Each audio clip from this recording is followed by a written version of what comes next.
अच्छा जी, हमारा टॉपिक चल रहा है, जो चैप्टर है हमारा वो है मेनोपॉज़। और मेनोपॉज़ में कितनी बीमारियां हैं हम उन सबको कवर कर रहे हैं। तो इस सिलसिले की थर्ड बीमारी है वो है ऑस्टियोपोरोसिस। ठीक है, और लेक्चर नंबर 51 है ये हमारा। और हम क्या कर रहे हैं, ऑस्टियोपोरोसिस हड्डियों की बीमारी होती है और फीमेल्स के अंदर ज़्यादा होती है। यानी कि कोई अगर मेनोपॉज़ में दाखिल हो गई है कोई ख़ातून, तो उन्हें ये मसला ज़्यादा होगा बनिस्बत मेल्स के, क्योंकि मेल्स की हड्डियाँ अलग होती हैं, उनके मसले अलग होते हैं, उनके हार्मोन्स अलग होते हैं। तो फ़ीमेल के अंदर जब ईस्ट्रोजन नाम का हार्मोन कम होता है मेनोपॉज़ के अंदर, तो हड्डियाँ भुरभुरी होनी शुरू हो जाती हैं।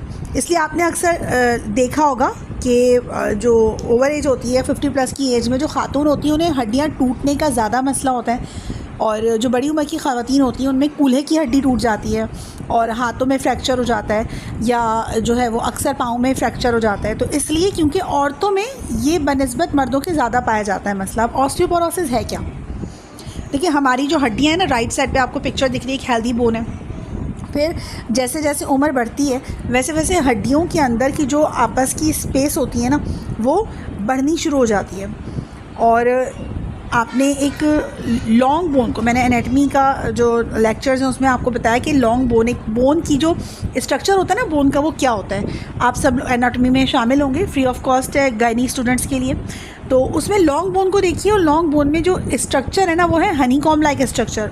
हड्डियों के आपस का जो वो है ना ताल्लुक, उसके अंदर रेड बोन मैरो बनता है। अब देखिए, हड्डियाँ जो होती हैं ना उसके आपस में एक इंटरलिंक होता है, उसके बीच में गैप का ज़्यादा हो जाना ऑस्टियोपोरोसिस। यानी कि समझे कोई चीज़ है, छन्नी है, उसके टूटने के ज़्यादा चांसेस है बजाय इसके कि अगर प्लेट हो स्टील की या लोहे की, और बजाय उसके कि अगर कोई छन्नी बन जाए तो हड्डियाँ जो होती हैं ना वो इस तरह एक छन्नी की तरह बन जाती हैं, गैप उसमें ज़्यादा आ जाता है, तो इसके टूटने के चांसेस बढ़ जाते हैं। तो इसका इलाज सिर्फ ये है कि डाइट में विटामिन डी की खुराक दी जाए और डायरेक्ट सन बाथ का वो मशवरा दिया जाए कि आप सूरज की धूप में बैठें, क्योंकि एक ऐसा प्रोसेस है जो वापस नहीं होता। यानी कि अगर आप इसका इलाज भी करें तो जितना हो गया ऑस्टियोपोरोसिस, अब ये वापस से हड्डियां ठीक नहीं होंगी।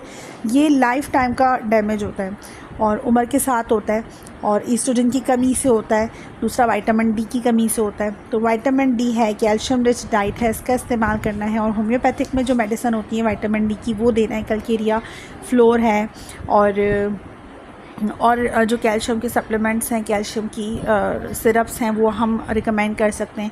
बाकी इनको जो दूध है, दूध फ़ायदा देता है, विटामिन के सप्लीमेंट्स का इस्तेमाल करवा सकते हैं।